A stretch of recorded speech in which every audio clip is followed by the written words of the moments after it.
नमस्कार दोस्तों। आइए आज की क्लास स्टार्ट करते हैं। तो आज हम कुछ रियासतों के बारे में पढ़ेंगे जो मध्य प्रदेश से संबंधित इम्पोर्टेंट हो सकती हैं। तो भोलेनाथ जी का नाम लेकर आज की क्लास स्टार्ट करते हैं। तो आज मैं आपको बता दूं कि हम मध्यकालीन इतिहास पढ़ रहे हैं और मध्यकालीन इतिहास के अंतर्गत हम आज पढ़ेंगे गोंडवाना रियासत। वैसे गोंडवाना रियासत और 3 भागों में बटी हुई है, लेकिन मुख्यतः हम जो पढ़ेंगे वो गढ़ा रियासत पढ़ेंगे या गोंड वंश के बारे में जानने की कोशिश करेंगे। जब हम मेंस पढ़ेंगे, एमपीपीएससी का मेंस के बारे में पढ़ाऊंगा, तब मैं बहुत डिटेल के साथ ये रियासतें पढ़ाऊंगा, क्योंकि जितना इम्पोर्टेंट वनडे एग्जाम के हिसाब से या एमपीपीएससी प्री के हिसाब से या अदर जो प्रोफेसर का एग्जाम होने वाला है उसके हिसाब से जो एमपी आती है, जितना डिटेल हो सकता है उतने डिटेल से दूंगा। ज्यादा डिटेल में जाने से कोई फायदा नहीं, क्योंकि आप बोर हो जाओगे और उससे क्वेश्चन आते नहीं, वो मेंस में लिखने के काम आती है। तो जितना भी पढ़ाता हूँ मैं सिर्फ और सिर्फ इम्पोर्टेंट तथ्यों पर बात करता हूँ। ज्ञानवान तो आप पे बना सकता हूँ, बहुत सारा चीजें दे सकता हूँ, बहुत सारी कहानियां सुना सकता हूँ, लेकिन मैं सिर्फ आप पे इम्पोर्टेंट फैक्ट दे रहा हूँ ताकि आपका समय बर्बाद ना हो, क्योंकि मैं आपके समय की कीमत समझता हूँ। तो आइए आज क्लास स्टार्ट करते हैं बिना किसी देरी के। तो आज जो गोंडवाना रियासत है उसके बारे में पढ़ेंगे और उसके बारे में जानने की कोशिश करेंगे।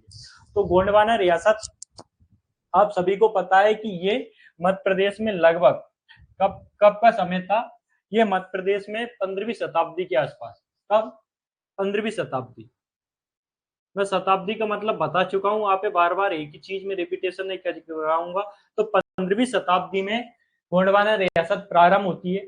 आसपास ये मध्य प्रदेश के दक्षिण पूर्वी भाग में, मतलब इस वाले भाग में, अगर ये मध्य प्रदेश का मैप बना लेते हैं हम इस टाइप से, ये मध्य प्रदेश का मैप है आपका, और अगर मध्य प्रदेश का मैप बनाते हैं, ये मध्य प्रदेश का मैप है ना, ठीक है।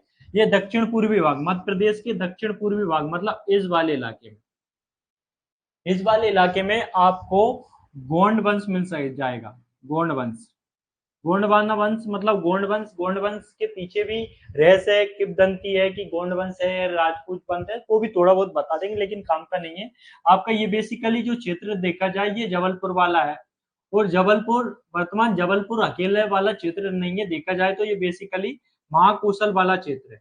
महाकौशल क्षेत्र के अंतर्गत आसपास का क्षेत्र भी कवर होता है, तो महाकौशल वाले क्षेत्र में ये वंश कहीं ना कहीं निवास करता था। तो गोंडवाना रियासत जो है वो देवगढ़ और खेलना भी आपको देखने को मिलेगी। मतलब गोंडवाना जो रियासत है, गोंडवाना रियासत, गोंडवाना रियासत, ये आपको 3 भागों में देखने को मिल सकती है, लेकिन हम जो इम्पोर्टेंट हो सकता है वो पढ़ेंगे। एक तो आपको गढ़ा मिलेगी, गढ़ा मिलेगी, इसी का नाम आपको गढ़ कटंगा मिलेगा, गढ़ कटंगा।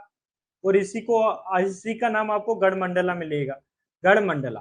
तो ये 3 नाम मिलेंगे, तीनों नामों की अपनी एक वजह है, उसके बारे में भी जानेंगे। इसके अलावा देवगढ़ के गोंड भी आपको देखने को मिलेंगे और केरला के गोंड भी आपको मिलेंगे। देवगढ़ और केरला, है ना, ये मध्य प्रदेश के दक्षिणी इलाकों में थे। जो दो देवगढ़ और केरला की गोंडों से क्वेश्चन प्री में बहुत कम पूछे जाते हैं, तो उसके बारे में बात नहीं करेंगे। फिलहाल हम बात करेंगे ये गढ़ा गढ़ा या गढ़कटंगा या गढ़मंडला के गोंडों के बारे में जानने की कोशिश करेंगे। सबसे महत्वपूर्ण चीज हो जाती है कि हमें जो गोंडवाना रियासत है इसके बारे में जो जानकारी मिलती है वो कहाँ से मिलती है। तो हमें जो जानकारी मिलती है इसके बारे में, जानकारी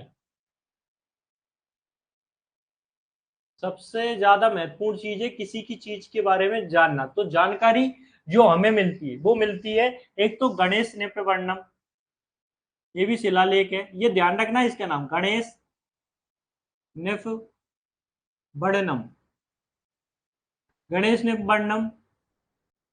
प्लस आपको देखने को मिलेगा संस्कृत शिलालेख है, उसका नाम है रामनगर संस्कृत का शिलालेख, रामनगर संस्कृत शिलालेख है। ये पूरा का पूरा एजिटेस बाकी आपको याद रखना संस्कृत शिलालेख है, शिलालेख। इससे हमें ये चीजें देखने को मिलेगी।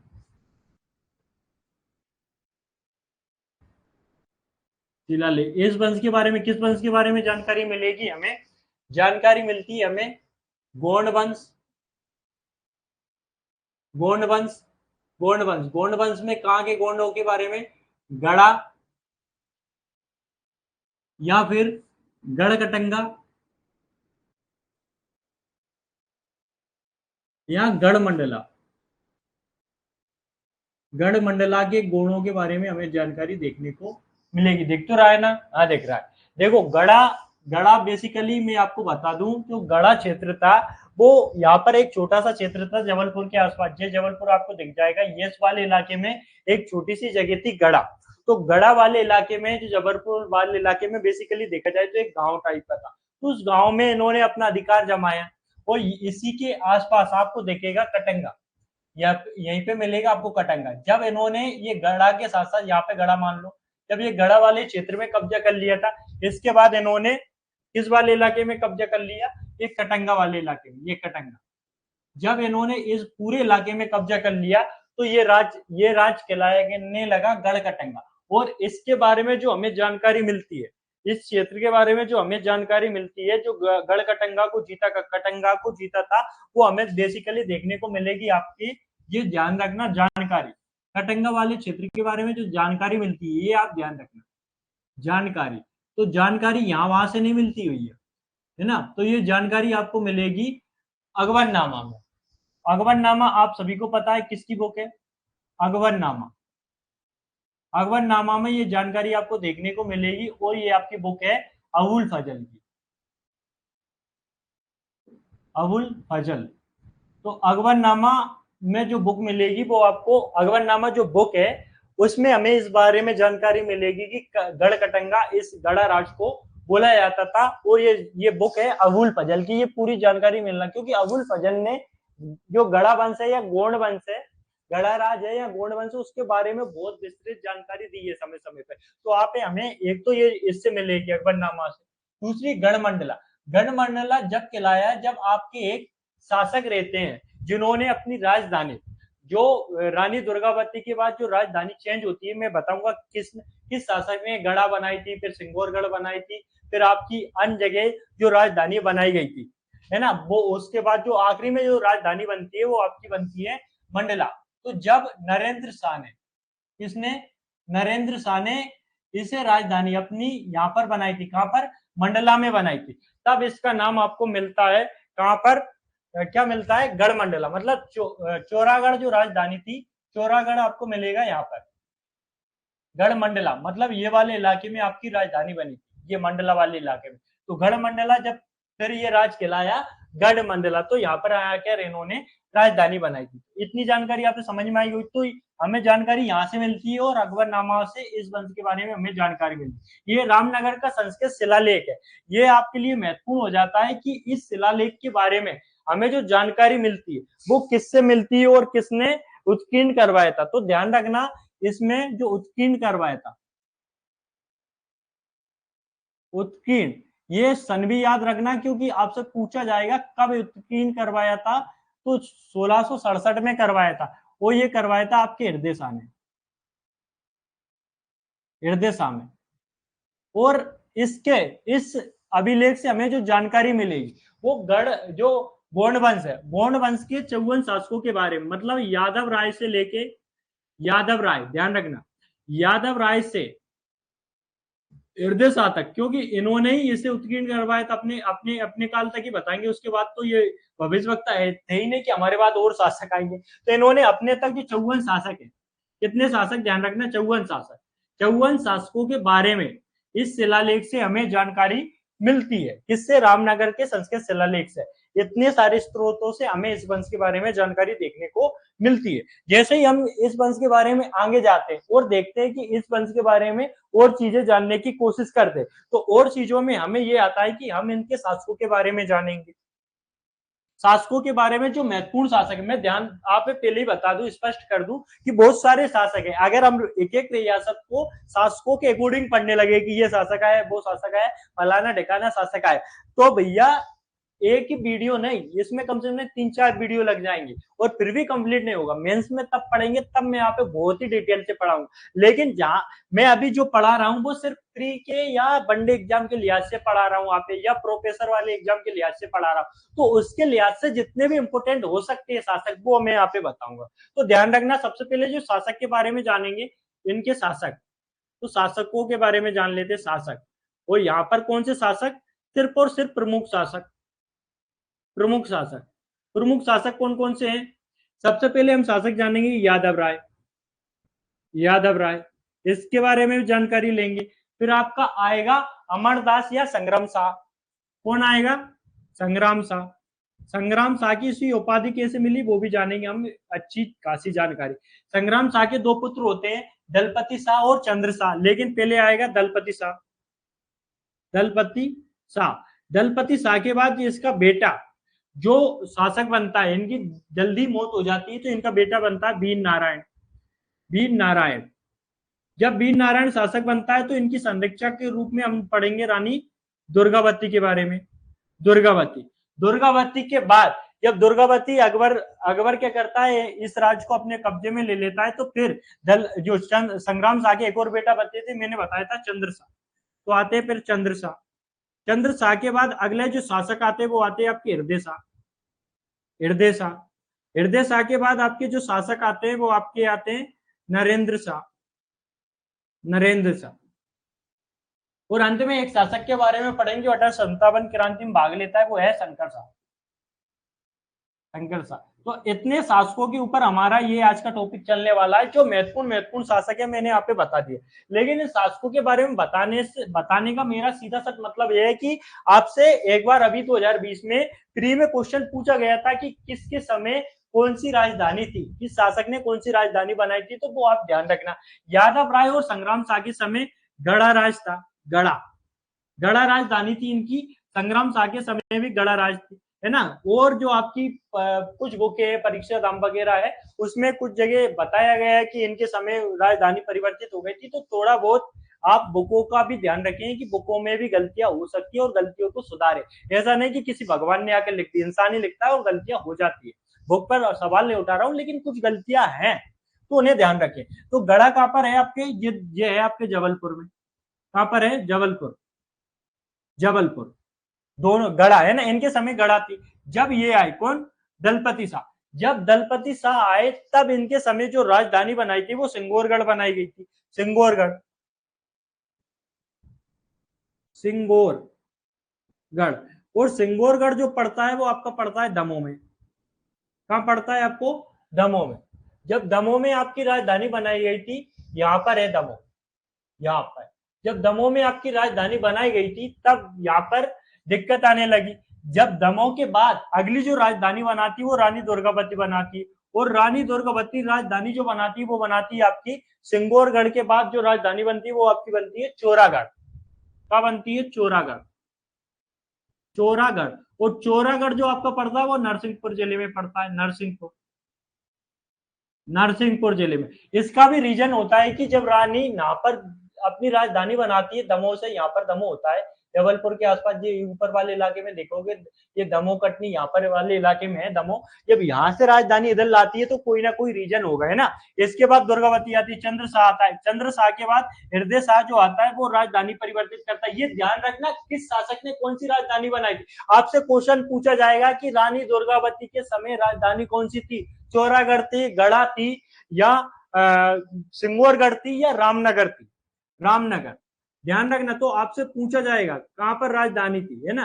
तो इसके समय हृदय शाह के समय रामनगर थी, है ना। चंद्र शाह के समय नहीं बदली गई थी। फिर नरेंद्र शाह है, और नरेंद्र शाह ने फिर राजधानी बदल दी, और फिर राजधानी बदल के क्या कर दिया इन्होंने? मंडला। क्या कर दिया? मंडला। तो आप यहाँ पर देख सकते हो जब ये राजधानी घूम रही थी सारी चीजें, यहाँ पर दमोह है, यहाँ पर दमोह सबसे पहले दमोह के आसपास घूमी, फिर ये नरसिंहपुर के आसपास गई, और फिर ये राजधानी बदलती बदलती कहाँ पहुंच गई? मंडला के आसपास पहुंच गए। तो आखिरी राजधानी जो बनाई गई थी वो मंडला बनाई गई थी, इसके बाद तो फिर चलती रहती है ना। तो इतनी चीजें यहाँ पे समझ में आई होगी। तो आगे बढ़ते, तो अब आप पहले शासक के बारे में जानेंगे जिसने गड़ा राज की स्थापना की थी। तो जो किंवदंती होती है, किंवदंतियों पे मैं ज्यादा विश्वास नहीं करता, लेकिन मैं फिर जो आपके एग्जाम में नहीं आने वाली, लेकिन फिर मैं थोड़े बहुत सुना देता हूँ, नहीं तो ऐसे बोलोगे कि ऐसे पढ़ा के चले जाते, वो आपका काम का नहीं है। बहुत ही शॉर्ट में सुनाता हूँ। सबसे पहले ये दिक्कत ये रहती है कि गोंड वंश की स्थापना किसने की थी। तो किसी को मिलता है सत्तू नाम के शासक ने की थी, किसी को कुछ मिलता है, किसी को कुछ मिलता है, लेकिन बेसिकली देखा जाए जो गोंड वंश है उसकी स्थापना यादव राय ने की थी। किसने? यादव राय ने। यादव राय, या इसका नाम जो आपको देखने को कहीं कहीं मिलेगा, क्या मिलेगा? यादव राय। यादव राय, यादव राय, ये इस वंश के संस्थापक है। क्या है? संस्थापक।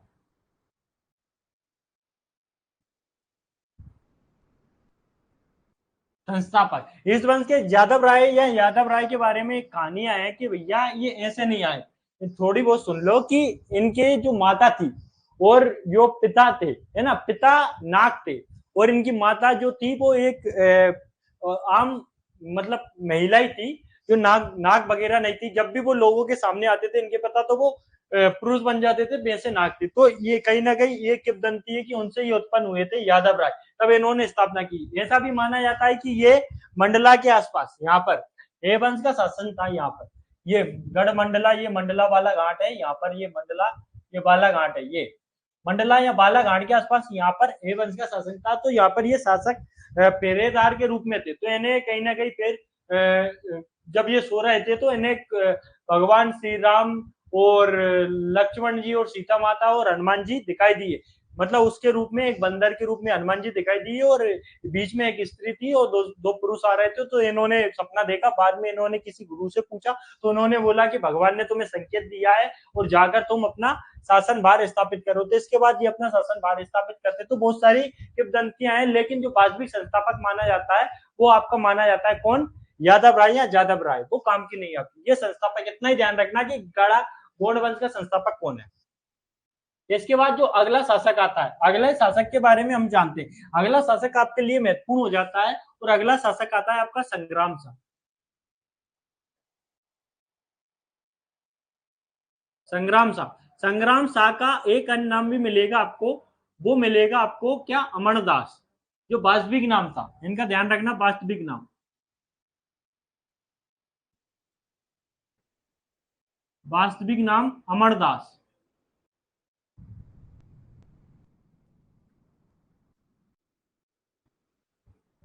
अमरदास। तो जब अमरदास इनका वास्तविक नाम मिलता है तो आपके दिमाग में ये होगा तो फिर इनका संग्राम शाह नाम कैसे पड़ता है, वो भी मैं यहाँ पे बताऊंगा। लेकिन बताने से पहले मैं आपको बता दूं कि इनके बारे में कहा जाता है कि संग्राम शाह के बारे में इनके पिता थे, इनके पिता जो थे वो थे अर्जुन दास। जब अर्जुन दास थे तो अर्जुन दास ने क्या किया कि इनके दो बेटे थे, एक तो अमरदास और एक जोगीदास। कौन? अर्जुन दास के दो बेटे थे। अर्जुन दास, अर्जुन दास के दो बेटे हुए। कौन कौन से हुए? एक तो आपके हुए ये अमरदास हुए, एक हुए आपके जोगीदास। ये दो बेटे थे।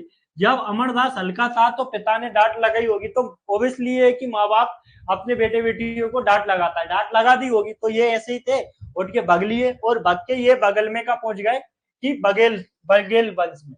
यहाँ पर आप देख सकते हो ये गोंड वंश चल रहा था इस वाले इलाके में, इस वाले पूरे इलाके में। और यहाँ पर कौन सा वंश था? यहाँ पर बगल में चल रहा था बघेल वंश।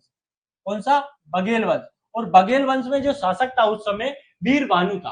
तो वीर भानु बहुत ही तगड़े शासक थे और उन्होंने, सॉरी, वीर भानु ने, वीर भानु के बेटे वीर सिंह देव यहाँ पर शासक थे। वीर सिंह देव, वीर सिंह देव। और ये इस वंश से कूदकर इधर चले गए। कौन चले गए? अपने कौन? संग्राम शाह या अमरदास। अमरदास चले गए, उस समय अमरदास नाम था। तो ये यहाँ पर रहे, वीर सिंह देव के यहाँ रहे। कहां पर रहे? वीर सिंह देव, जो बघेल शासक थे। वीर सिंह देव बघेल शासक के यहाँ रहे। जब वीर सिंह बघेल के शासक के यहाँ आए तो इनसे गुस्सा हुआ अर्जुन दास से, पता चला कि ये वहां पर चला गया और ये अपने पुत्र की भांति इसकी देखभाल कर रहा है अमरदास की। तो इन्हें गुस्सा आई, तो इन्होंने अपने बेटे इसको राजा बना दिया या युवराज बना दिया। जब युवराज, इन्हें पता चलता है कि ये राजा बन गया, ये युवराज बन गया, एक दिन आता है कौन, अमरदास यहाँ पर वापस आता है और अपनी माता के कक्ष में छुप जाता है। अब भैया ओबियसली बात है, जो भी बच्चा रूठ के जाता है और घर आता है तो मम्मी के कक्ष में ही जाता है, जहां मम्मी रहती है वहीं पे जाके छुपेगा। तो ये भी छुप गया भैया। अब लेकिन इसके शैतान इतना हो गया था, अच्छे संस्कार मिले थे लेकिन शैतान इतना हो गया कि इसने क्या किया, गुस्से में आकर अपने भाई को मार दिया और अपने पिता की हत्या वो कर दी, ऐसा माना जाता है। इसी बात से दुखी होकर किसने, कि मैंने वीर सिंह देव दुखी हुए और वीर सिंह देव ने कहां पर आक्रमण कर दिया, गढ़ा राज पर। जब गढ़ा राज पर आक्रमण किया वीर सिंह देव ने, तो ये भाग गए कि भैया वीर सिंह देव के मुकाबला नहीं कर सकते क्योंकि बहुत शक्तिशाली थे।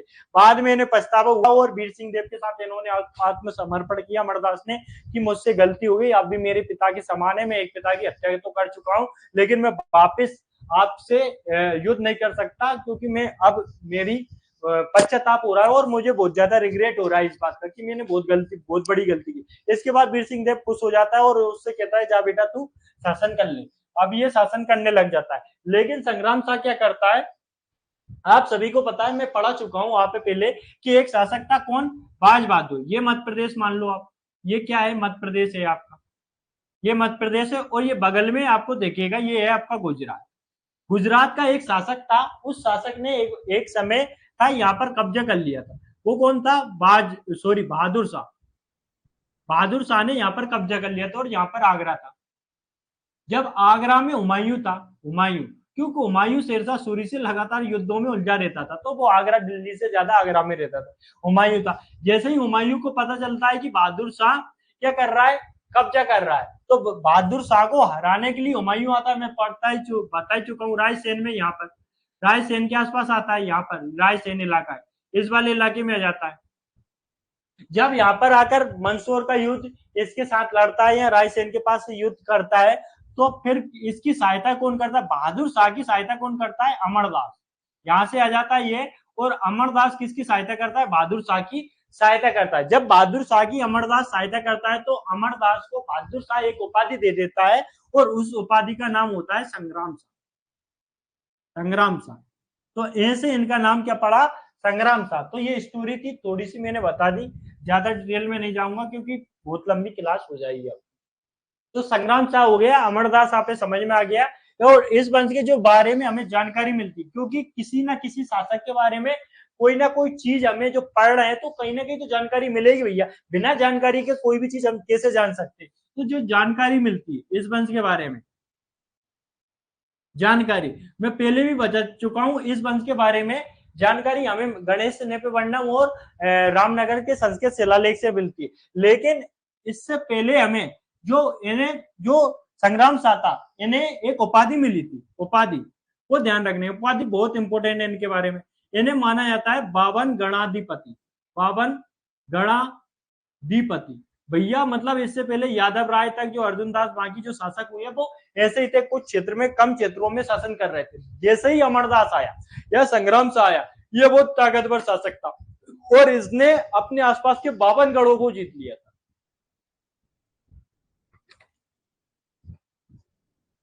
भैया ऑब्वियसली बात है कि कोई इंसान अगर जीतेगा तो वो कुछ ना कुछ तो करेगा। इसने 52 गढ़ जीते तो 52 गणाधिपति उपाधि धारण कर ली। जो 52 गणाधिपति उपाधि धारण कर ली, ये जानकारी जो हमें मिलती है वो महत्वपूर्ण हो जाती है। ये जानकारी जो हमें मिलती है वो मिलती है एक तो गणेश नेप वर्णम में, गणेश नेप वर्णम में मिलती है, और प्लस हमें मिलती है रामनगर के संस्कृत शिलालेख में, है ना, रामनगर शिलालेख में इसके बारे में जानकारी मिलती है।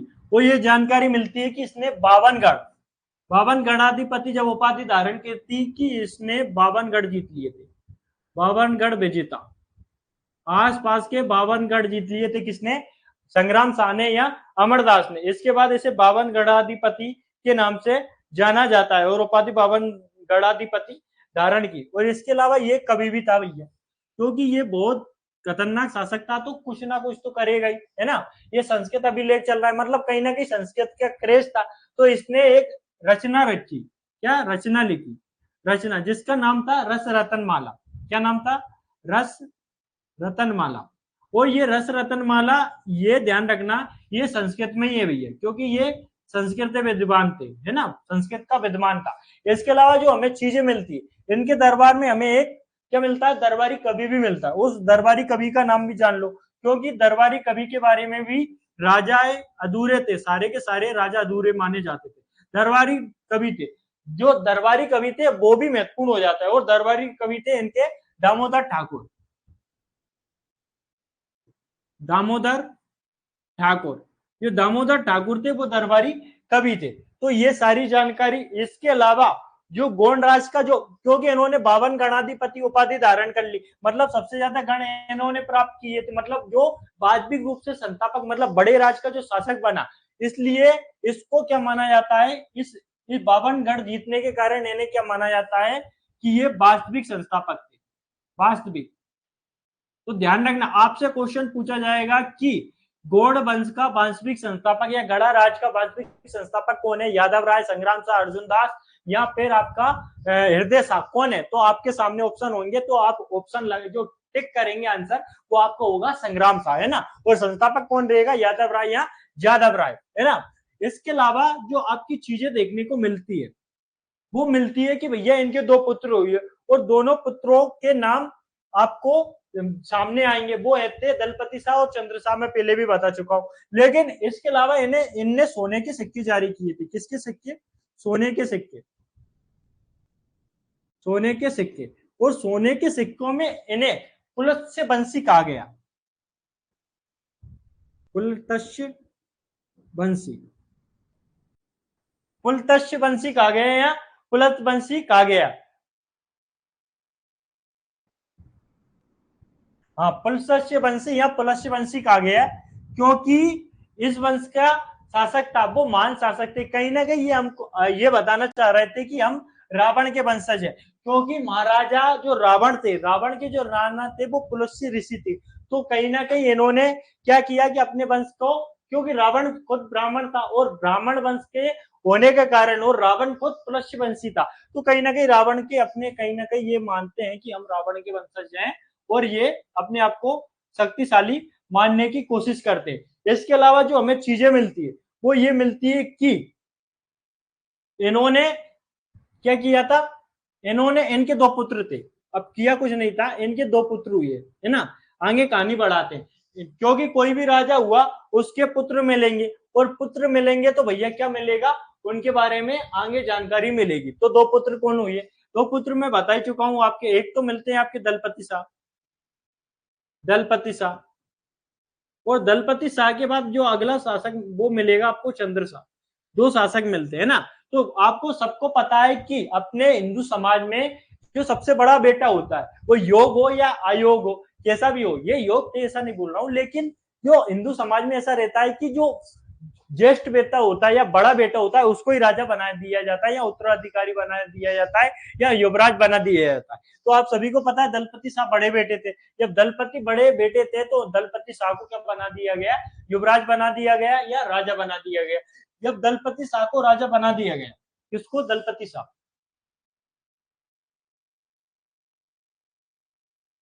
दलपति शाह।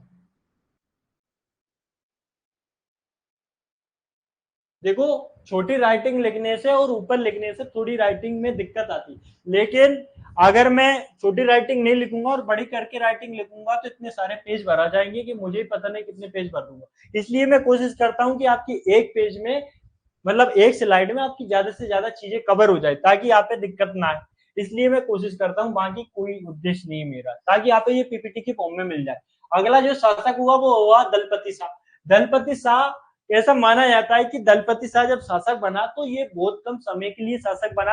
ऐसा माना जाता है 9 महीने के समथिंग ये शासक बना, और एक आक्रमण के दौरान इनकी मृत्यु हो जाती। जब इनका शासक तो बन गए थे और इनकी मृत्यु भी करवा दी, लेकिन इनका विवाह भी करवा दूंगी क्या, इनका विवाह महत्वपूर्ण हो जाता है। जो इनका विवाह होता है भैया, ध्यान रखना, जिसने भी विवाह नहीं किया वो पाप के भागी है। इस जीवन में विवाह जरूर करना, क्योंकि साधु का शादी का लड्डू जो खाए वो पछता है, जो ना खाए वो पछता है। तो शादी का लड्डू खाकर ही पछताना, देखना कैसी होती है ना। तो विवाह हुआ, विवाह ध्यान रखना, विवाह का सबसे महत्वपूर्ण हो जाता है, जो विवाह होता है इनका वो होता है चंदेल राजकुमारी कीर्तिपाल की जो बेटी थी, चंदेल राजा कीर्तिपाल की जो बेटी थी, जिन्हें सालिवान भी बोला गया, उनकी बेटी थी दुर्गावती। तो चंदेल राजकुमारी थी, चंदेल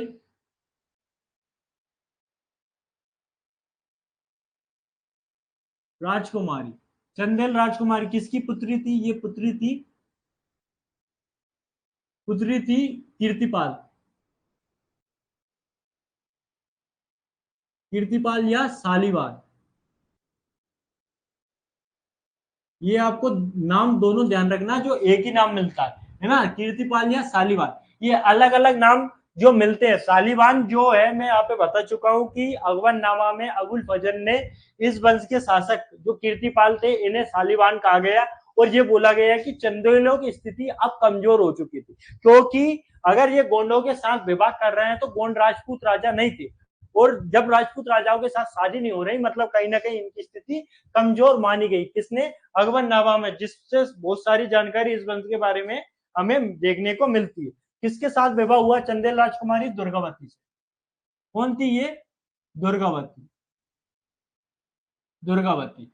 जब दुर्गावती के साथ विवाह हुआ तो इनका विवाह हुआ और दुर्गावती से एक बेटा भी पैदा होता है, और उस पुत्र का नाम होता है वीर नारायण। कौन होता है? वीर नारायण। वीर नारायण, ये वीर नारायण। अब रानी दुर्गावती के बारे में जानने की कोशिश करते हैं, क्योंकि ये महत्वपूर्ण हो जाती है। दलपति शाह ज्यादा टाइम तक मतलब शासन नहीं कर पाए, है ना, ये एक आक्रमण के दौरान मृत्यु को प्राप्त हो गए। लेकिन जब रानी, कौन कौन बनेगी अब? वीर नारायण क्या बनेंगे? राजा। वीर नारायण। वीर नारायण राजा बनने के पीछे भी एक कहानी है, क्योंकि वीर नारायण बहुत छोटे थे, लगभग 7-8 साल के थे, ज्यादा बड़े नहीं थे, बहुत छोटे थे, मतलब या उससे भी छोटे थे, किताबों में अलग अलग मिलता है। लेकिन जब वीर नारायण शासक बनने से पहले की कहानी ये है कि जब दलपति शाह की मृत्यु हो जाती है, अब कोई स्त्री बची है, क्योंकि संग्राम शाह भी कहीं ना कहीं बूढ़े हो चुके थे और वो थे नहीं, है ना। तो जब रानी दुर्गावती के कंधों पर सारा भार आ जाता है, राजकाज का भार आ जाता है, और बहुत बड़ा साम्राज्य हो चुका था, और बहुत बड़े साम्राज्य पर लोगों की नजर थी। उस समय शासक जो था अकबर था। इससे पहले संग्राम शाह के समय जो शासक थे, आप सभी को पता है कौन है थे? हुमायूं था। अब कौन आ गया? अकबर आ गया इस समय। और अकबर, आप सभी को पता है, जैसे ही अकबर शासक बना था तो उसने क्या किया था कि संपूर्ण भारत को एकाधिकार करना चाह रहा था, और कहीं ना कहीं भारत को भारत विजेता बनना चाह रहा था। तो वो छोटे मोटे राज्यों पर सब पर कब्जा करना चाह रहा था लगातार। तो इसी कब्जे की नीति के उद्देश्य से, ये साम्राज्य विस्तार की नीति के उद्देश्य से वो लगातार कहां पर बना रहा? ये इस राज पर भी नजर थी उसकी, किसकी? गोंडवाना राज पर भी। जैसे ही उसे पता चलता है वो आता है यहाँ पर, है ना। लेकिन वो कहानी पीछे बैकग्राउंड में जाते हैं। लेकिन जब वीर नारायण राजा बना, तो जब राज वो क्या चला गया था, राज किसी के उसमें नहीं था, संरक्षण में नहीं था, कोई राजा नहीं था, क्योंकि कोई बेटा नहीं था, है ना। चंद्र शाह था, वो इतने योग्य नहीं थे, तो चंद्र शाह को बनाना नहीं चाह रहे थे। चंद्र शाह थे, हालांकि उन्हें बनाना नहीं चाह रहे थे। लेकिन रानी दुर्गावती क्या थी? वो एक योद्धा महिला थी और यशस्वी महिला थी, उनके बारे में पहले से बहुत सारी चर्चाएं थी। तो रानी दुर्गावती क्या चाह रही थी कि मैं अपने पति के साथ क्या हो जाऊं? सती हो जाऊं, क्योंकि सती प्रथा आप देखते हो कि गुप्त काल से चली आ रही थी। गोपराज जो राजा था, मतलब गोपराज की पत्नी, जो गोपराज की जो पत्नी थी वो सती हो गई थी प्राचीन काल में, गुप्त काल में। तो ये भी कई चाह रहे थे कि मैं सती हो जाऊं, लेकिन किसके कहने पर? तो रानी दुर्गावती यही लिख लेते, क्योंकि अगली रानी भी दुर्गावती बनती है, रानी दुर्गावती। रानी दुर्गावती। तो रानी दुर्गावती जब सती होने जा रही थी तो इन्होंने सलाह मानी। सलाह किसने दी? सलाह दी इनके दो ब्राह्मण सलाहकार थे, आधार कायस्थ और मान ब्राह्मण, है ना। इनके सलाहकार थे आधार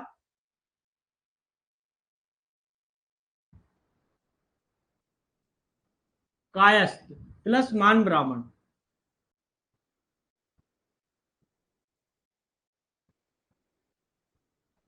ये दो थे, इन्होंने सलाह दी कि आप ऐसा ना करें, आप सती होने से कोई फायदा नहीं है, और आपका बेटा बहुत छोटा है, कोई भी राजा आकर आपके राज पर कब्जा कर लेगा और आपके राज को हड़प लेगा। तो ये बात किसको समझ में आ गई? रानी दुर्गावती को समझ में आ गई। तो रानी दुर्गावती से बोलते हैं कि आप सती ना होए, आप रानी भी न बने, आप क्या बन जाए, वीर नारायण की संरक्षिका बन जाए, संरक्षिका बन जाए, मतलब जो वास्तविक शासक रहेगा वो वीर नारायण है, लेकिन आपकी उसकी केयर टेकर बन जाए, मतलब उसका देखभाल कर रहे, एक टाइप की बॉडी गार्ड बन जाए, है ना। तो संरक्षिका बन गई कौन, जो रानी दुर्गावती थी। रानी दुर्गावती का किस्सा ऐसे ही नहीं चलता, जब रानी दुर्गावती ने इनकी बात मान ली तो इनके समय भी आक्रमण होते, क्योंकि इनके समय एक शासक था। मैं यहाँ पे वापस मैप बनाता हूँ एमपी का, यहाँ पर एमपी का मैप बनाते हैं वापस, ये आप देख सकते हो, इनके समय भी एक शासक था। ये मालवा है, आप सभी को पता है ये मालवा है, ये गोंडवाना है, कौन सा है, गोंडवाना, है ना। जब यहाँ का एक शासक था, कौन था, बाज बहादुर,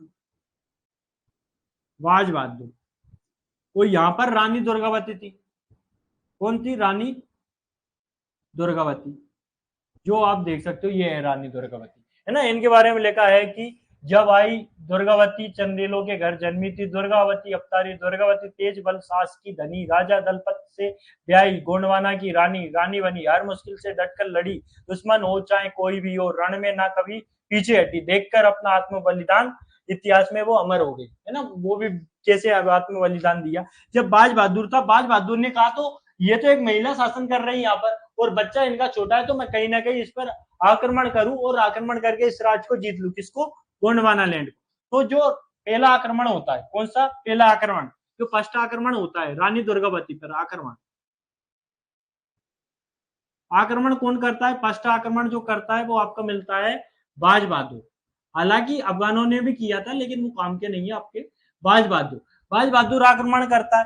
तो पहला आक्रमण करता है भैया ये, तो पहला आक्रमण करता है, रानी दुर्गावती से बढ़िया तरीके से कूटती है ना, और बुलाती इधर आ, फिर चांटे लगा देती है, फिर बुलाती इधर आ, फिर चांटे लगा देती, कुल मिला के इसे बहुत बुरी तरीके से हराती है, इसका मतलब ये है ना। लेकिन ये माना नहीं कि मैं इसकी आलोचना होती है यार पूरी मालवे में, मालवा में बहुत बड़ा शासक था, अपने आप की इसकी ठाक थी कि यार ऐसे तो बहुत बुरा लगा, रिग्रेट, मतलब कैसा लगेगा कि एक स्त्री से हार गया है, कैसा राजा स्त्री से हार गया। अब भैया ये क्या हुआ कि इसे बहुत बुरा लगा, इसमें वापस आक्रमण कर दिया, है ना। इस बार इसने तन मन धन सब लगा दिया, लेकिन रानी दुर्गावती ने इसका फिर कान मड़ोड़ा कि फिर आ गया तू, है ना। वो शक्तिशाली थी कि उसके समय, दुर्गावती के समय पूरा राज चारों तरफ से और चाउमुखी रूप से सुरक्षित था, धन संपन्न था, और यहाँ किसी प्रकार की कमी नहीं थी इस राज्य में, ऐसा माना जाता है। जब बाज बहादुर दूसरी बार भी आक्रमण करता है और हार जाता है, इस बार भी हार जाता है, दोनों बार हार जाता है, तो बाज बहादुर क्या करता है भैया, ये बोलता है कि अब मेरी बस की नहीं है युद्ध करने की, और ऐसे इतना दुख होता है कि ये युद्ध नीति को छोड़ छाड़ देता है, और ये क्या बन जाता है, वो जो जिसका दिल टूटता है क्या बनता है, म्यूजिक वो बनता है क्या, जो अपने रहमान है, वही सब क्या बने, सिंगर बने, तो ये भी सिंगर बन जाता है, गायक बन जाता है, संगीतकार बन जाता है, और राग मालवी राग, बहुत सारे रागों की ये रचना कर देता है। तो पहला आक्रमण ये करता है बाज बहादुर, जो हर बार हारता है बेचारा। फिर जो अगला आक्रमण होता है वो खतरनाक होता है, जो फिर आक्रमण करता है वो अकबर करता है, क्योंकि कहीं ना कहीं अकबर का जो सेनापति था, अकबर का जो सेनापति था, वो ध्यान रखना,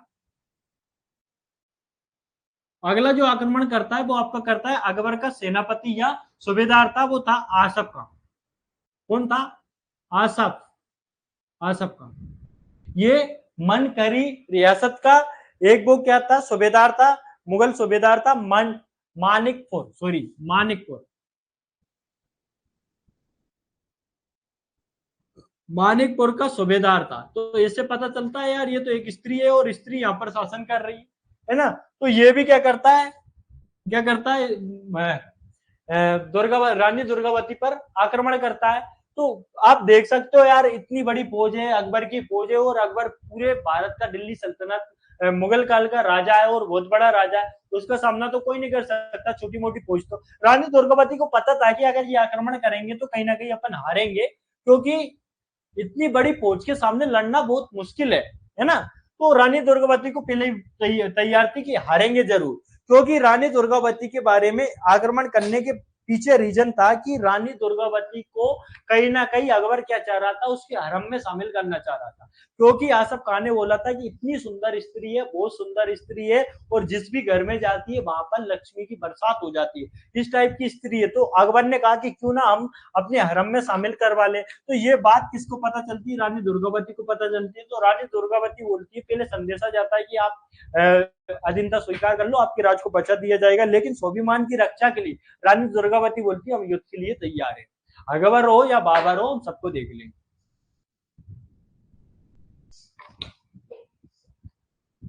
अभी तो बोला जाता है तो क्या दुर्गावती है, तो दुर्गावती अकबर से भिड़ गई और बहुत अच्छे से युद्ध होता है। और अकबर जो आसफ खां है, आसफ खां वर्सेस दुर्गावती, जो युद्ध होता है दुर्गावती के साथ, उस युद्ध का नाम था नरई का युद्ध। कौन सा नाम था आपको सभी को पता है कौन सा युद्ध हुआ? नरई का युद्ध। जो नरई का युद्ध हुआ था वो 1564 में हुआ था नरई। वो ये कब हुआ नरई युद्ध? आपका हुआ था 1564 ईस्वी में। 1564 ईस्वी में ये नरई का युद्ध हुआ था, है ना। रानी दुर्गावती और आसफ खां के बीच युद्ध हुआ, और जिसमें रानी दुर्गावती का जो हाथी था, सब चीजें ध्यान रखना, हाथी का नाम भी ध्यान रखना, पूरी कहानी बताऊंगा। हाथी सरमन था। कौन था? सरमन। हाथी का नाम था सरमन, और इनका जो महावत था उसका नाम था आधार सिंह बघेला।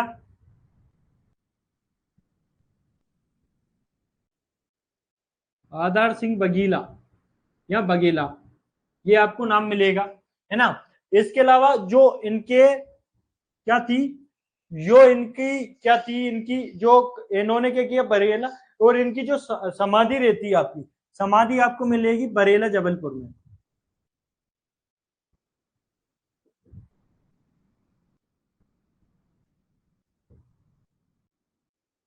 है ना। तो जब युद्ध हो रहा था तो युद्ध में ऐसे नहीं आ रही रानी दुर्गावती, ये दुर्गावती देख सकते हो आप, सोरी की पहचान है, मध्य प्रदेश की शान है, और पूरे भारत की शान है रानी दुर्गावती। तो क्या हो रहा था जब युद्ध हो रहा था रानी के साथ, ये देख सकते हो आप थोड़े बहुत, है ना। तो इनके एक तीर यहाँ पर आके लगता है, यहाँ पर कान के पास, यहाँ पर चित जाता है एक तीर, और एक तीर इनके गर्दन के पास आकर लगता है, और एक चीज शायद इनके सीने के नीचे यहाँ पर जो रहती है, यहाँ पर आके लगता है, यहाँ पे, यहाँ पर आके इनके पेट के पास यहाँ पर तीर आकर लग जाता है। जब इतने सारे तीर लग जाते हैं, इन्हें पता था कि मैं जीतने वाली नहीं हूँ, और मैं कहीं ना कहीं क्या करने वाली हूँ, मौत के घाट मतलब मरने वाली हूँ, और मैं कहीं ना कहीं अकबर मुझे हासिल करना चाहता है, अगर मैं इन मुगलों के हाथ लग गई तो ये कहीं ना कहीं मेरे शरीर के साथ कुछ कर सकते हैं। इसलिए उन्होंने बोला है कि इनकी जो सहायिका थी और जो महाबत थे उनसे बोला कि आप कटार घोप दे और मुझे मेरा अंत कर दे। लेकिन इन्हें जैसे ये मरने वाली थी तो इनसे पहले इनका बेटा दिख गया इन्हें, वो वीर नारायण था। वीर नारायण भी यहाँ पर क्या कर रहे थे, युद्ध कर रहे थे। जब वीर नारायण देखा गया तो वीर नारायण से बोला कि तुम जाओ और जाकर क्या करो, किले की सुरक्षा बढ़ाओ। और वीर नारायण क्या बोलता है, कहां पर जाता है, अपने किले में जाता है। मैं यहाँ पे बता ही चुका हूं, जब कौन सा किले जाता है, चोरागढ़, है ना। कहां पर जाता है वीर नारायण, चोरागढ़, चोरागढ़, चोरागढ़ जाता है। और चोरागढ़ कहां पर पड़ता है, नरसिंहपुर में, क्योंकि रानी ने ये राजधानी भी बदली थी अपनी दमोह से नरसिंहपुर, क्योंकि दमोह यहाँ पर पड़ता है, कहां पर, यहाँ के आसपास पड़ता है। मैं यहाँ पे बता दूं, ये दमोह है, दमोह कटनी यहाँ पर रहता है, दमोह आसपास, पन्नू दमोह यहाँ पर, और ये नरसिंहपुर यहाँ पर है ना। तो यहाँ पर थी चोरागढ़, चोरागढ़, क्योंकि ये क्या था कि यहाँ पर राजधानी लाने से कि ऊपर के जो अकबर मुगल वगैरह है वो यहाँ पर जल्दी आ जाएंगे, लेकिन यहाँ पर आने में हमने टाइम लगेगा, तो वो यहाँ पर ले आई थी। जब चोरागढ़ मतलब पहुंच जाता, बी नारायण को भेज देते हैं कि बी नारायण जाता नहीं युद्ध भूमि छोड़कर, ये बोलता है कि मैं कायर नहीं हूँ वो। लेकिन रानी बोलती है कि बेटा कायर वाली बात नहीं है, अपने किले को, राजधानी को भी सुरक्षित रखना जरूरी है। लेकिन जब वीर नारायण पहुंच जाता है, राजधानी में पहुंच जाता है, और रानी क्या करती है, इधर क्या करती है, उनके मुगलों के हाथ आने से अच्छा आत्म आत्मघात कर लेती है, आत्मघात। और आत्मघात किससे करती है, कटार अपने सीने में घोप लेती है और अपनी जीवन लीला को समाप्त कर लेती है, और जीते जी मुगलों के हाथों नहीं आती, है ना। और जब चोरागढ़ में वीर नारायण चला जाता है और फिर चोरागढ़ में जाकर ये कपन मान लेता है, मतलब सेरा फेटा चलता था। और स्त्रियां क्या करती है, जोर कर लेती है। जोर आप सभी जानते हो कि बहुत प्राचीन परंपरा है, अपने हिंदू की पहचान है, सनातन की पहचान है ना। और राजपूताना का तो इतिहास जोर से ही शुरू होता है। तो जोर जोर स्त्रियां कर लेती है, और चौरागढ़ में जाकर वीर नारायण स्वापा फेटा बांधकर निकलता है और ये बोलता है कि आज जिएंगे या मरेंगे। तो बिल्कुल वीर नारायण भी वीर गति को प्राप्त हो जाता है, क्योंकि वीर नारायण अकेला बचा था, और ये कहीं ना कहीं फिर ये जीवन लीला यहीं पर समाप्त हो जाती है वीर नारायण, है ना। तो अगला जो शासक बनेगा, अगला शासक कौन बनेगा, अगला शासक के बारे में जानेंगे। अगला जो शासक बनेगा वो आपका बनेगा कौन है, चंद्रशाह। क्योंकि दो बेटे थे संग्राम शाह के, मैं बता चुका हूं।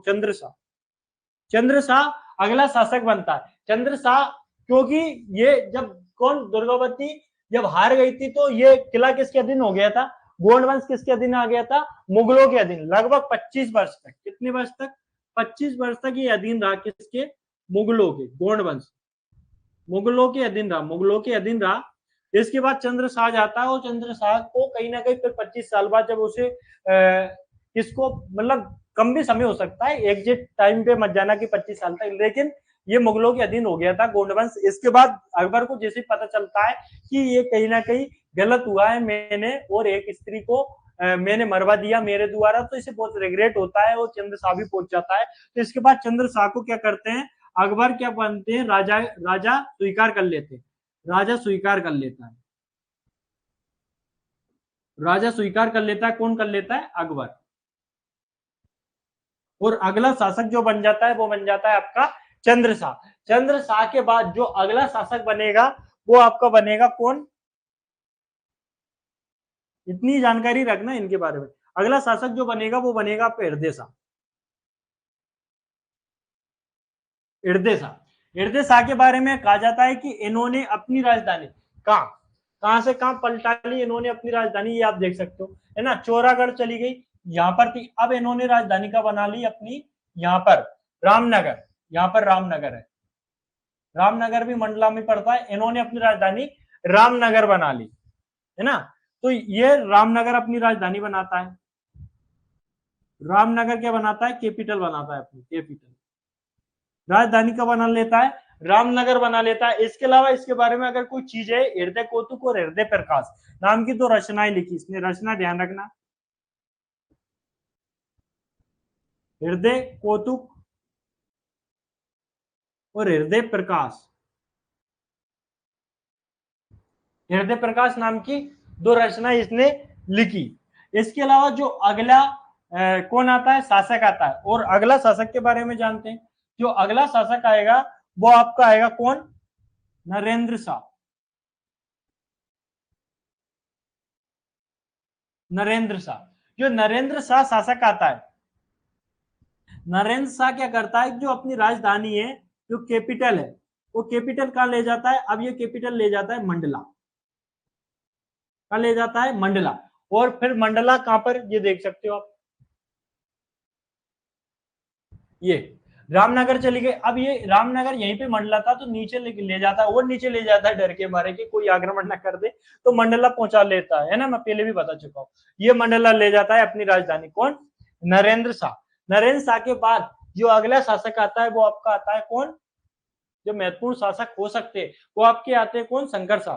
और शंकर शाह के बारे में जानना जरूरी है आप सभी को, कि अंग्रेज कितने वो रहते हमारे देश में, शंकर शाह, शंकर शाह, शंकर शाह का समयकाल था 1857 की क्रांति के समय,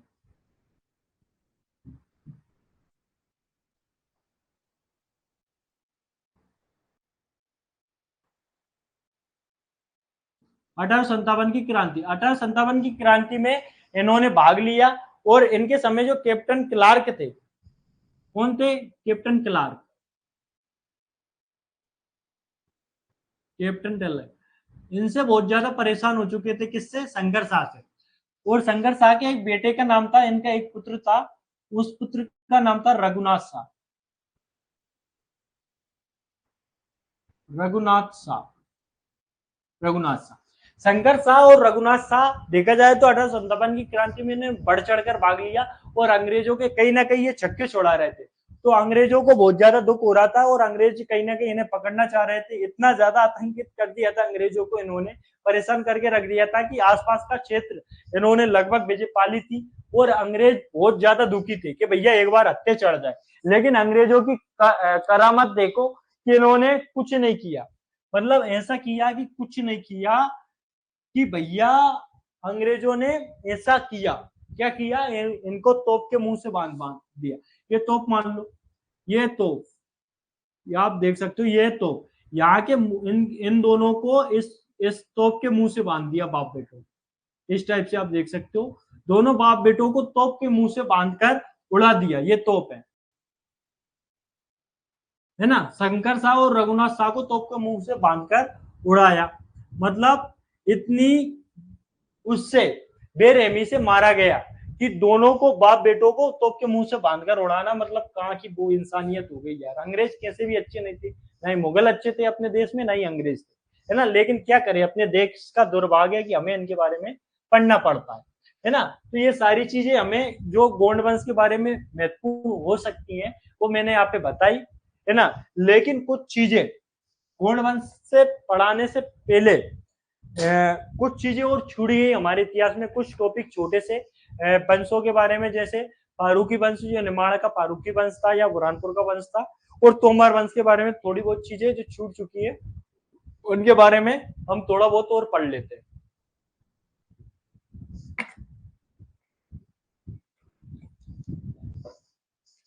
ताकि चीजें आपको और समझ में जाए। ये निर्माण का फारूकी वंश है ना, जिसके बारे में हम थोड़ा बहुत पढ़ लेते हैं ताकि यहाँ पे चीजें समझ में आ जाए। फारूकी, जो निर्माण का फारूकी वंश है, इसमें 3 शासक रहे। कौन कौन से शासक रहे आपके? मलिक राजा। कौन कौन से शासकों के बारे में जान लेते हैं? शासक, शासक वो रहे, इस वंश में 3 शासक रहे। एक तो मलिक राजा रहे, मलिक राजा। इसके बाद जो आता है वो नासिर शाह आता है, नासिर आता है। और जो अंत में जो शासक आता है, नासिर के बाद जो अंत में शासक आता है वो मीर बहादुर खान आता है। मीर बहादुर खान या मीर बहादुर खान, बहादुर खान भी मिलता है, मीर बहादुर खान भी मिलता है, मीर बहादुर खान। ये 3 शासक है जिनके बारे में हमें जानना है। जब मलिक रजा ने अपने वंश की स्थापना की तो ये जब, कहानी ऐसी है कि मैं यहाँ पे थोड़ी कहानी बता दूं। फिरोज शाह तुगलक सिंध जा रहा था, है ना, इधर पाकिस्तान की इधर सिंध पड़ता है, अपने भारत पहले अपना हिस्सा था। सारी चीजें आप सभी को पता है कि पाकिस्तान अपन से ही अलग हुआ है। तो सिंध जा रहा था उस समय, तो सिंध पर आक्रमण किया उस समय, इससे खुश हो गया, किससे? मलिक राजा से। तो मलिक राजा से खुश होकर इसे सूबेदार नियुक्त कर देता है। मलिक राजा को कहाँ को? निमाड़ का सूबेदार नियुक्त कर देता है या बुरहानपुर का सूबेदार नियुक्त कर देता है। किसको? मलिक राजा को। कौन? फिरोज शाह तुगलक। जैसे ही इनकी, फिरोज शाह तुगलकों की स्थिति कमजोर होती है, तैमूरलंग 1398 में आक्रमण करता है। कब तैमूरलंग आक्रमण करता है?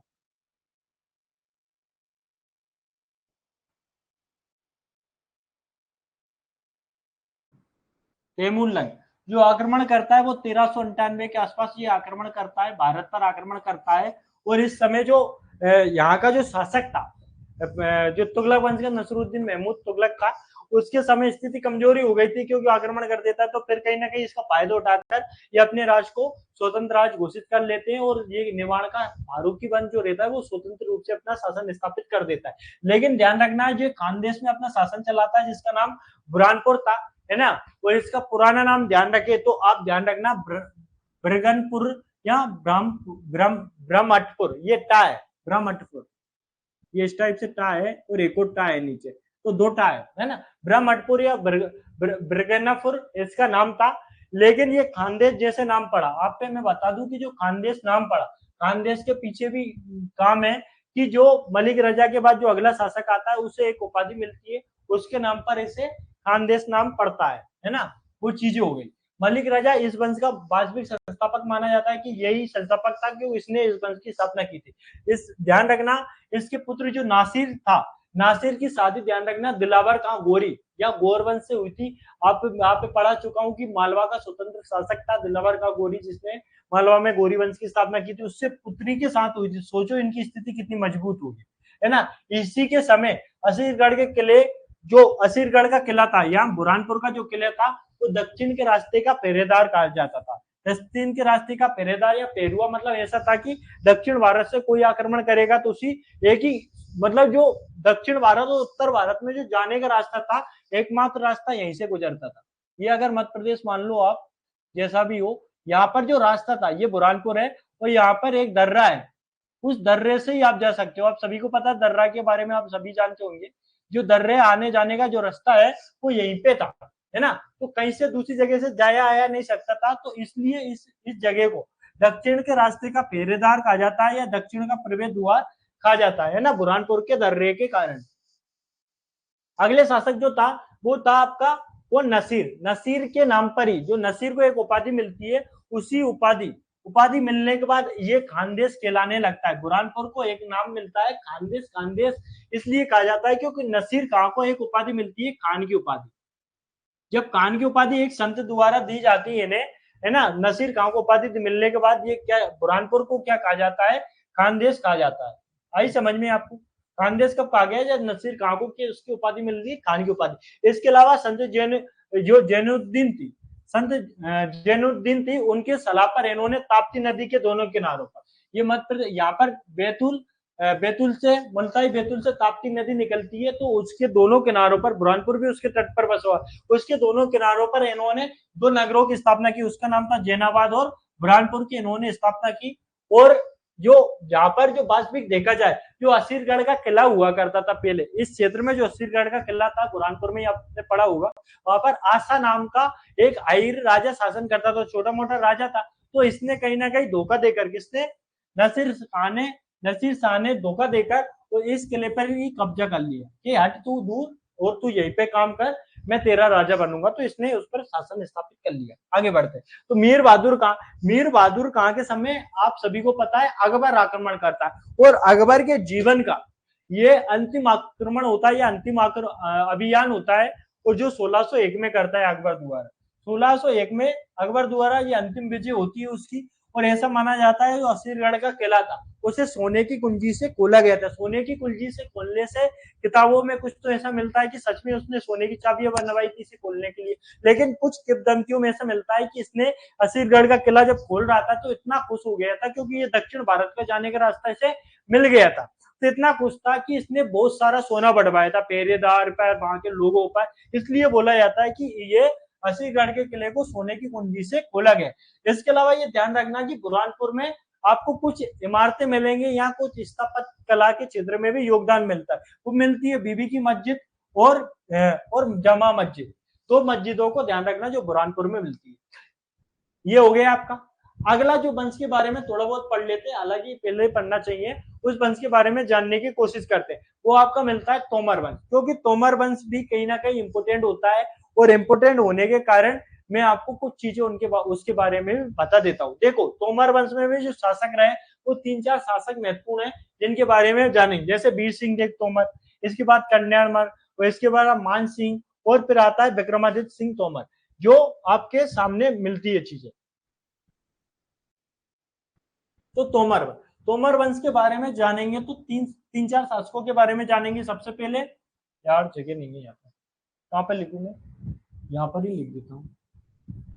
आपको पहला जो शासक मिलेगा तोमर वंश में वो मिलेगा आपको वीर सिंह देव तोमर। कौन सा? वीर सिंह देव तोमर।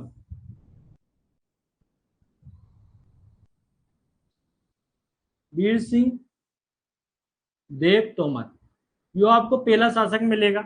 इसके अलावा जो अगला शासक मिलेगा वो कल्याण मल मिलेगा, क्योंकि इनके बारे में भी हमें जानकारी देखने को मिलेगी, इनके बारे में थोड़ा बहुत जान लेंगे। कल्याण मल, है ना, इन्हें भूपमुनि बोला जाता है।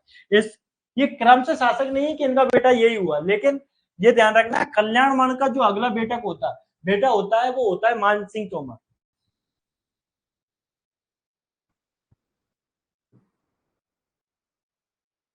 मान सिंह तोमर कल्याण मल का क्या होता है, पुत्र होता है। और मान सिंह तोमर के बाद जो अगला शासक आता है वो आपका विक्रमजीत सिंह तोमर या विक्रमादित्य सिंह तोमर। विक्रमजीत सिंह तोमर, ये आपका अंतिम शासक मिलता है। वीर सिंह तोमर के बारे में कहा जाता है कि ये किसका, तोमर वंश का संस्थापक था। कौन? वीर सिंह देव तोमर। इसके अलावा ये तोमर वंश आपको मिलेगा 14वीं शताब्दी में मिलेगा, 14वीं शताब्दी, 14वीं शताब्दी में आपको देखने को मिलेगा। और ये आपको देखने को जो मिलेगा अगर मध्य प्रदेश का मैप बनाए, ये अगर मध्य प्रदेश का,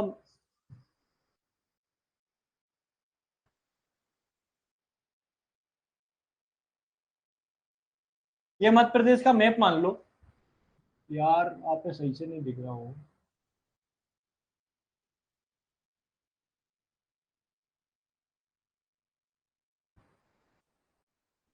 ये मध्य प्रदेश का मैप है ना। इस मध्य प्रदेश के मैप में आप देख सकते हो ये ग्वालियर और मुरैना वाले क्षेत्र में था, मतलब भिंड मुरैना इस वाले क्षेत्र में, इस वाले क्षेत्र में ये अपना शासन स्थापित किया था। 14वीं शताब्दी में इन्होंने अपना शासन स्थापित किया था इस वाले क्षेत्र में, है ना। जब इस वाले क्षेत्र में इन्होंने अपना शासन स्थापित किया तो अच्छे से शासन चल रहा था। आने वाले समय में इन्हें दिक्कतें होती, लेकिन इससे पहले अगले शासक के बारे में जानते हैं, कल्याणमल। कल्याणमल के जो एक नाम मिलता है, मूली मिलता है, और इनकी एक रचना इसलिए पढ़ना, वो है सुमेल चित्त ग्रंथ, सुमेल चित्त ग्रंथ, ये ध्यान रखना, सुमेल चित्त ग्रंथ के बारे में आपको जानकारी होना चाहिए, है ना। जो अगला शासक आता है मान सिंह तोमर आता है। मान सिंह तोमर के बारे में जो हमें जानकारी मिलती है वो रोहतासगढ़ अभिलेख से हमें इनके बारे में जानकारी मिलती है। किसके? मान सिंह तोमर के बारे में, ये ध्यान रखना, रोहतासगढ़ अभिलेख होता है। कौन सा अभिलेख? रोहतासगढ़ जो अभिलेख है उससे हमें इस वंश के बारे में जानकारी देखने को मिलती है। रोहतासगढ़ अभिलेख से इस वंश के बारे में जानकारी देखने को मिलती है। और ये ध्यान रखना, ये रचनाकार भी थे, इन्होंने मान कोतुहल संगीत ग्रंथ की भी रचना की है, मान कोतुहल संगीत ग्रंथ की रचना की है। इसके अलावा जो चीजें देखने को हमको मिलती है कि इन्होंने जो कुछ ये निर्माण का भी शौक रखते थे, गुजरी महल, मान मंदिर या मान सिंह संगीत विश्वविद्यालय भी इन्होंने बनवाया है ग्वालियर में। ये सारी चीजें ध्यान रखना, ये सारी चीजें ग्वालियर में। इसके अलावा इनके दरबार में एक करबी था, वो था वृंदालाल, सॉरी वृंदालाल वर्मा, है ना, वही है ना, वृंदालाल वर्मा था, है ना, जिन्होंने एक रचना लिखी थी मृगनयनी। जो मृगनयनी रचना थी वो गुजर रानी मृगनयनी के नाम पर थी, मतलब गुजरी रानी जो मान सिंह तोमर की पत्नी थी उनके ऊपर वो रचनाएं उन्होंने लिखी थी। इसके अलावा इनके समय एक आक्रमण होता है, वो आक्रमण होता है इब्राहिम लोधी का 1517 में। यहाँ से इनकी दिक्कतें शुरू होती हैं, क्योंकि ग्वालियर का किला सबसे ऊपर रहता है। ऐसा माना जाता है कि जब तक ग्वालियर के किले को नहीं जीता जाएगा तो बुरहानपुर में आना तो बहुत दूर की बात थी, मतलब मध्य प्रदेश में भी एंट्री नहीं माने जाते। तो इसे जिब्राल्टर बोला जाता है, जिब्राल्टर ऑफ इंडिया। जिब्राल्टर की संधि कहाँ पर है? आप सभी मुझे कमेंट बॉक्स में कमेंट करके जरूर बताएं। तो जिब्राल्टर ऑफ इंडिया बोला जाता है। मतलब ऐसा माना जाता है कि जब तक ग्वालियर का किला नहीं जीतेंगे ना तो दक्षिण भारत में जाया जा सकता है ना उत्तर भारत में जाया जा सकता है। ऐसे ही बुरहानपुर का दर्रा था, दक्षिण का प्रवेश द्वार बोला जाता था। अगर दक्षिण में जाना है तो इसी किले से निकलकर आप जाना होगा। इसके बारे में बहुत सारी चीजें पढ़ा चुका हूं मैं यहाँ पे। तो इब्राहिम लोधी किस पर आक्रमण करता है? अपने मान सिंह तोमर पर आक्रमण करता है और ग्वालियर के किले को अपने अधीन कर लेता है। तब से ही ग्वालियर किला क्या होता है? लोधी शासकों के अधीन आ जाता है। जब लोधी शासकों के अधीन ये किला आ जाता है तो अगला शासक जो रहता है विक्रमादित्य सिंह तोमर या विक्रमजीत सिंह तोमर जब रहता है, तो जब पानीपत का प्रथम युद्ध होता है, कौन आता है? आप बाबर आता है। पानीपत के प्रथम युद्ध में जब बाबर आता है तो बाबर से युद्ध किसका होता है? इब्राहिम लोधी का होता है। इब्राहिम लोधी की तरफ से कौन लड़ता है? आपका लड़ता है कौन? विक्रमजीत सिंह तोमर, जो पानीपत के युद्ध में ही इब्राहिम लोधी के साथ मारा जाता है। तो ध्यान रखना ये सारी चीजें कि ये तोमर वंश था जिसे पहले पढ़ाना चाहिए था, लेकिन वो कुछ कारणवश मैंने अभी ऐड कर दिया। कोई दिक्कत नहीं है ना। इस रियासत के बाद में मैंने इस चीजों को पढ़ा दिया, है ना। तो हमने यहाँ से एक बार रिवाइज कर लेते जल्दी से जल्दी। तो हमने सबसे पहले, पानी पी लूं यार 2 मिनट, है ना, अभी तो 10 मिनट है, 10 मिनट में अपन खत्म कर लेंगे।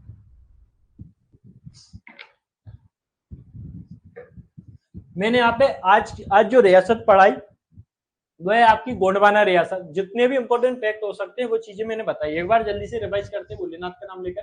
15वीं शताब्दी में ये रियासतें थी जिसे 3 नामों से गढ़ा, गढ़कटंगा, गढ़मंडला के नाम से जाना जाता था, है ना। लेकिन ये गोंडवाना रियासत थी वो 3 भागों में बटी थी, आप सभी को पता है, गढ़ा, देवगढ़ और करेला, है ना। जब ये गढ़ा थी तो छोटे से क्षेत्र में थी। कटंगा जब बनी कुछ बड़े क्षेत्र में अधिकार किया, अकबरनामा से हमें जानकारी मिलती है जो अबुल फजल की रचना है। वो गढ़ मंडला कब कहलाती है, जब मंडला वाले इलाके में वो कब्जा कर लेते हैं और नरेंद्र शाह मंडला वाले इलाके में अपनी राजधानी परिवर्तित कर लेता है तब। इसके बारे में जो हमें जानकारी मिलती है इस वंश के बारे में गणेश नेपवंडम और संस्कृत अभिलेख रामनगर के संस्कृत अभिलेख से मिलती है, जिसमें हमें ये जानकारी मिलती है कि इस वंश में कुल 54 शासक हुए, यादव राय से लेकर हृदय शाह तक। ये उत्कीर्ण जो करवाया था अभिलेख हृदय शाह के द्वारा ही करवाया गया था, क्योंकि उनके तक ही उन 54 शासक हो चुके थे 1667 के आसपास। ये मध्य प्रदेश के दक्षिण पूर्वी भाग में आपको देखने को मिल सकता है, ये चीजें आपको सामने रहती है। इसके अलावा जो प्रमुख शासक थे वो यादव राय थे, है ना, जिनके समय गढ़ा राजधानी थी। फिर संग्राम शाह के समय भी गढ़ा राजधानी थी, जबलपुर थी। फिर दलपति के समय जो सिंगोरपुर पहुंच गई थी, मतलब यहाँ पर पहुंच गई थी सिंगोरगढ़ यहाँ पर पहुंच गई थी, है ना। और पहले कहां पर चल रही थी, ये जबलपुर, यहाँ पर गढ़ा चल रही थी, गढ़ा से यहाँ गई, फिर यहाँ से वापस इधर आती है, फिर आती है आपकी दुर्गावती के समय कहां पर पहुंच जाती है, चौरागढ़ या नरसिंहपुर पहुंच जाती है। इसके बाद चंद्र शाह आता है, चंद्र शाह के समय भी ऐसी रहती है। फिर हृदय शाह आता है जो रामनगर पहुंचा देता है, मंडला में स्थित है। फिर इसके अलावा जो नरेंद्र शाह होता है वो प्रॉपर मंडला में ही पहुंचा देता है, तो यहाँ पर इनकी राजधानी बनी रहती है। अंत में एक सरसर आता है शंकर शाह, जिसके बारे में बता चुका हूँ। यादव राय मैं बता चुका हूँ, यादव राय भी और भी नाम मिलते हैं इसके, लेकिन वाजपेयी संस्थापक था, सॉरी संस्थापक था। वाजपेयी संस्थापक तो आपका संग्राम शाह मिलता है, संग्राम शाह को अमरदास भी कहा जाता है। क्यों कहा जाता है मैंने यहाँ पे बता दी। जानकारी गणेश बंडम या रामनगर शिलालेख में मिलती है कि इसे 52 गणाधिपति कहा जाता है, क्योंकि इसने 52 गणों पर विजय पा ली थी, इसलिए इसे वाजपेयी संस्थापक कहा जाता है। इसके दरबारी कवि था जो दामोदर ठाकुर था, ये ध्यान रखना। इसने एक रचना लिखी थी, वो रस रत्नमाला थी, कहीं ना कहीं संस्कृत का विद्वान था। ये सोने के सिक्कों में से पुलत्स्य पंछी कहा गया, जो रावण के वंशज मानते कहीं ना कहीं। दो पुत्र थे, दलपति शाह और चंद्र शाह। जो अगला शासक बनता है वो दलपति शाह बनता है, जिसका विवाह चंदेल राजकुमारी कीर्तिपाल की बेटी या सालीवान की पुत्री के साथ होता है, जिसकी जानकारी हमें अवगवाद नामा से मिलती है, जो अबुल फजल की रचना है। उसका एक पुत्र होता है, वीर नारायण होता है ना। रानी दुर्गावती, जब इनकी मृत्यु हो जाती है दलपति शाह की, तो अगला शासक बनता है वीर नारायण, जो छोटा होता है। तो उसकी संरक्षक या संरक्षिका के रूप में कौन बनती है, रानी दुर्गावती बनती है। वो किसकी सलाह पर बनती है, आधार कायस्थ तो मान ब्राह्मण की सलाह पर। जब ये शासन कर रहे थे तो इन्हें लगा कि इनके राज्यों पर कब्जा किया जाना चाहिए। जैसे बाज बहादुर 2 बार आक्रमण करता है, 2 बार हारता है। इसके अलावा अकबर आक्रमण करता है, 1564 में नरई का युद्ध होता है, जिसमें रानी हार जाती है। आप सभी को पता है, पूरी कहानी बता चुका हूँ कि आसफ माता मणिपुर का सूबेदार था और रानी दुर्गावती का आर्थिक नाम सरमन था, जो महावत था। आधार सिंह बघेला था। समाधि बरेला जबलपुर में मिलती है आपको, और आत्महत्या कर ली थी इन्होंने कटार घोकर अपने शरीर में। इसके अलावा जो अगला शासक मिलता है वो चंद्र शाह मिलता है, क्योंकि 25 सालों तक लगभग ये जो गणा राज था, गोंड राज था, वो किसके अधीन था, मुगलों के अधीन था। फिर चंद्र शाह को अकबर अगला शासक नियुक्त कर देता है या राजा स्वीकार कर लेता है। फिर ये अपनी अकबर के पास जाता है और स्वीकार कर लेता है उसे। फिर इसके अलावा हृदय शाह जो अगला शासक बनता है, वो रामनगर अपनी राजधानी परिवर्तित करता है, और जो रचनाएं लिखता है वो हृदय कौतुक और हृदय प्रकाश अपने नाम। फिर चंद्र शाह जो नरेंद्र शाह आता है, नरेंद्र शाह अपनी राजधानी कहां पर बना देता है, मंडला बना लेता है। जो अगला शासक आता है वो संघर्ष शाह आता है, जो 1857 की क्रांति में मारे जाते हैं, जो अपने बेटे रघुनाथ शाह के साथ, क्योंकि क्लार्क कहीं ना कहीं इन पर बहुत ज्यादा नजर रख रहे थे। तो क्लार्क और इन दोनों में बहुत बड़ी बेस होती है ना। और क्लार्क क्या, तो ये पकड़े आते हैं और इसके बाद मुंह से बांधकर दोनों बाप बेटों को उड़ा दिया जाता है। कुछ राजवंश छूट गए थे पहले पढ़ाने में, मतलब वो कहीं एडजस्ट नहीं हो पा रहे थे, तो मैंने इसी स्लाइड में उन्हें कंप्लीट करने की कोशिश की। और वो राजवंश कौन कौन से हैं जो हम उनके बारे में रिवाइज कर लेते हैं। एक तो आपको निमाड़ का फारूकी वंश मिलेगा। कौन सा, निमाड़ का फारूकी वंश। और आपको मिलेगा तोमर वंश, ग्वालियर का जो तोमर वंश था। इन दो राजवंशों के बारे में जो चीजें छूट रही थी मैंने यहाँ पर कवर करने की कोशिश की, क्योंकि कहीं ना कहीं यहाँ से क्वेश्चन जरूर बनते रहते हैं आपके। तो ये आपका निमाड़ का फारूकी वंश रहता है, जिसमें 3 शासक रहते हैं, आप सभी को पता है। मलिक राजा रहता है, नासिर रहता है और मीर बहादुर रहता है। तो मलिक राजा फिरोज शाह तुगलक के समय यहाँ का सूबेदार नियुक्त किया जाता है, और ये कहीं ना कहीं बुरहानपुर खानदेश में अपना शासन स्थापित करता है। और इसका पहले बुरहानपुर का नाम ब्रगन्नापुर या ब्रह्मटपुर के नाम से जाने जाती है। मलिक रजा जो संस्थापक माना जाता है, इसके बेटा नासिर जो अगला रहता है, उसका विवाह दिलावर का गोरी की पुत्री से होता है। इसी समय असलीगढ़ के किले को, ध्यान रखना, दक्षिण के रास्ते का पहरेदार या पहरुआ कहा जाता है, या दक्षिण का प्रवेश द्वार कहा जाता है। एक एक चीज इंपोर्टेंट है, ध्यान रखना। नासिर शाह के समय ही बुरहानपुर को खानदेश कहा गया, क्योंकि इन्हें एक खान की उपाधि मिली थी। किसने दी, वो इंपोर्टेंट नहीं है, ध्यान रखना। आस्था नाम के जो अहिर राजा था, यहाँ पर शासन कर रहा था नीचे, तो उसका इसने किले धोखे से जीत लिया। फिर मीर बहादुर रहता है, जिस समय अकबर आक्रमण करता है और बुरहानपुर या असलीगढ़ के किले को अपने कब्जे में ले लेता है 1601 में, जो अकबर की अंतिम विजय होती है। और इसे माना जाता है कि अकबर ने इसे सोने की कुंजियों से खोला था। इसके अलावा यहाँ पर बीबी की मस्जिद और आपको जामा मस्जिद देखने को मिल सकती है। तो यहाँ तक हो गया आपका कंप्लीट। तो इंपोर्टेंट चीजें जितनी भी हो सकती है वो मैं यहाँ पे कंप्लीट करा रहा हूँ। तो ध्यान रखें आप कि मैं ज्यादा भी चीजें ला सकता हूँ, लेकिन कहानियां सुना सकता हूँ, उससे कोई मतलब नहीं, आपका टाइम खराब होता है।